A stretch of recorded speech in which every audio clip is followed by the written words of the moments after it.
Hey team, Alex here. Thanks for joining me, and in today's video I'm going to cover 6 key points that I wish I knew going through this recruiting process when I was in high school. So whether you're a student athlete in high school or you're a parent of a student athlete in high school, hopefully this helps you kickstart the recruiting process the right way. And if you get anything from this video, please smash that like button, which is right down here, and subscribe to my channel. I put out a weekly video on the recruiting process and how to get better on and off the field. And if you're new to this channel, my name is Alex Swenson. I'm a former Division I college baseball coach and scout, and now I'm here to help you or your son reach the next level. All right, let's get into today's video. One of the first things that I wish I knew going through this recruiting process is understanding that all showcases and camps are created equal. There are some good ones out there, no doubt, and there's some bad ones out there from a recruiting standpoint that's going to help us with recruiting. We want to make sure we're going to a camp or showcase that's going to help us with recruiting if that's what we're going for. Now, if you're going to a camp for developmental purposes, by all means, go to a good camp with good coaches. It's going to really develop you. But for today's topic, we're talking about the recruiting process. We want to go to a showcase or a camp that's going to help us with recruiting.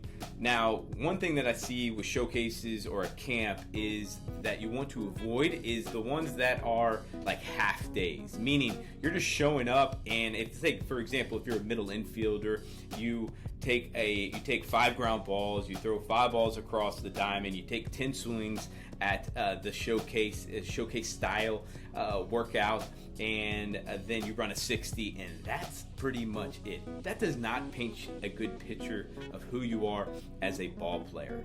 You get a metrics aspect of it, and if you've watched my channel at all, metrics are important to a certain extent, but it's just one piece of the puzzle out of the 5 that these college coaches are looking for. They don't see you, if you're just doing a showcase, they don't see you in game at how you play the game at your position, how you are against live arms, right? So if you're going to a camp or showcase, make sure you're going to one where they have games and that it's at least a day. And even that is kind of questionable. You want to at least go to a showcase or camp that's 2 days, because it gives you a glimpse of, yeah, you're going to do probably a showcase style workout, which is fine. You're going to do that, okay? But you want to play games, and you want to play multiple games if you can. So look for that. And then also, if you're going to a showcase or a camp, or at least considering a showcase or camp, make sure college coaches are going to be there, and make sure they're the assistants that are actually recruiting at their position. So there's usually 4 coaches, but only 3 of them can really be active in the recruiting side. Meaning, make sure either the recruiting coordinator's there, or the head coach is there, or the other assistant is there as well, because those guys do the main aspect of recruiting going through this process. So college coaches are there. If you go to a showcase or camp, you don't know who's going to be there, avoid that from a recruiting standpoint. Right? Make sure that college coaches are going to be there that are actually recruiting going through this process. All right, so that's number 1. Number 2 is college coaches will not just find you. I had this mindset when I was in high school and beginning this recruiting process. Luckily, I changed my mindset on this, but college coaches aren't just going to show up randomly to a game and say, hey, yeah, I like that player. I'm going to pick him out. I'm going to offer him, and then I am committed. Guys, that does happen, but it is so rare, and it's such a small percentage. I'm going to go into that here in a minute, but these college coaches don't just show up randomly at games. It's very structured of who they're going to see. They're scheduled with who they're going to see, okay? And there's only, remember, I just mentioned this, there's only 3 coaches, and that's max, okay? Some schools don't have just 3 coaches. Some will just have 1, okay? As far as what they're doing, a recruiting coordinator will go out, and there's hundreds of thousands of you all, meaning high school baseball athletes, okay? There's so few of them, and there's so many of you, okay? So don't go in the mindset of like, hey, they're just going to find me. Which brings me to number 3, is you need to be super proactive in this process to help yourself, all right? To give yourself the best chance and go in the right direction with this recruiting process, and don't just hope that this is going to happen or think that you're just going to be found, because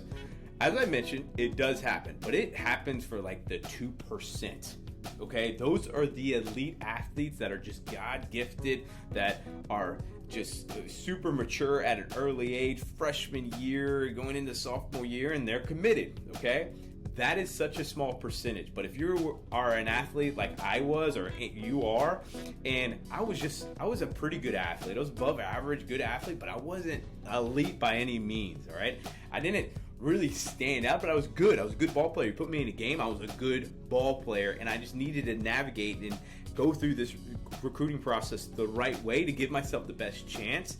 And actually had somebody help me go through this process. I've kind of come full circle doing this, but you need to be proactive during this recruiting process. Okay, that's probably, if there's anything to take away, is be proactive in this recruiting process. Number 4 is take ownership and responsibility of this process and your future. Guys, don't just rely and just think that your parents or your coaches are just going to do it for you. One, that's just, you don't want to go about this process the right way, or any process of just like letting somebody do it for you. Because what's going to happen when you get in college or you get into the real world in your job and you have that and you've been doing that for so long, nobody's going to be doing it for you. Okay? Nobody's going to do life for you. You're going to have to figure it out. The sooner that you can figure it out and you can be proactive in this process, and the sooner you can take ownership and responsibility of this process, man, the better you're going to be. Now, that said, it doesn't mean like you don't take help, right? Get help, get direction from your parents and coaches, but you need to be doing the work. The sooner you can be doing the work yourself, again, taking ownership and responsibility, man, the better off you're going to be, whether it's this process or any process in life, is you take ownership of what you're doing in your future. Number 5 is the big school does not mean it is the right school for you. I get it. The big schools are super shiny. They got these amazing facilities. They got everything. They're on TV.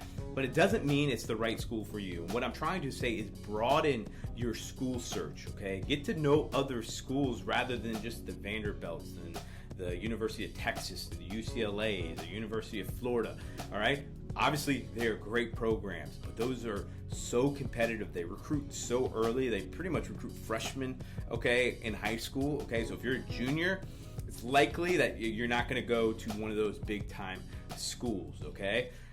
And there's amazing schools out there, from Division 1 to Division 2, Division 3, NAIA, JUCO. Any school at the next level, man, you're part of the 10% that made it out of high school. I mean, that is high class. That's higher success rates as far as than SEALs, Navy SEALs, okay? So any school that is going to fit you is a great school, right? Now, the thing is, you need to do your due diligence on the school and the program. Hey, does it fit you athletically? Does it fit you academically? Does it fit geographically? Does it fit socially? Does it fit financially? All of those things. Make sure you're doing your homework and going after the schools that are best fit for you, and have a wide range of schools. Don't be just start off with 5 schools. Hey, 30 plus schools go after and do your homework. And not all of them are going to be good fits. That's okay. It's part of this process. Some schools are going to say no to you. All right? It's just like baseball. You're going to fail. You're going to strike out on some of these schools. That's okay. We have to answer back and continue to go through this process, okay? Number 6, okay, number 6 is development is the foundation of this recruiting process. Guys, we have to make sure that we are developing, and that has to be the foundation of the recruiting process. Because we are not developing and we are not getting better, we're not improving our skill sets, then we're setting ourselves up for failure to play at the next level. Because you have to have a certain skill set to play at the next level at your position. And the sooner you can get your foundation and continue to improve your skills and improve your skills higher and higher and higher, the better chances you're going to play at a higher level, okay? So I hope you guys got something from this. It's something that I wish I would have known early on in the recruiting process. Again, just to help myself go through this, and hopefully one of you all, anybody watching, take something away from this, whether it's just the smallest thing to help you go through and jumpstart this and go in the right direction and find the best college fit. Because I really think playing at the next level is a life-changing opportunity. I actually did a video on this here recently. it's a life-changing opportunity to play at the next level. Be a student athlete in college. I really feel that way because of all the experiences, the relationships, the disciplines you learn, the responsibility that you learn, all of the skill sets that you learn that you take on for the rest of your life. It's a life-changing. So it was life-changing for me, and I want that for you. Hopefully, I'll see you in the next video. Take care.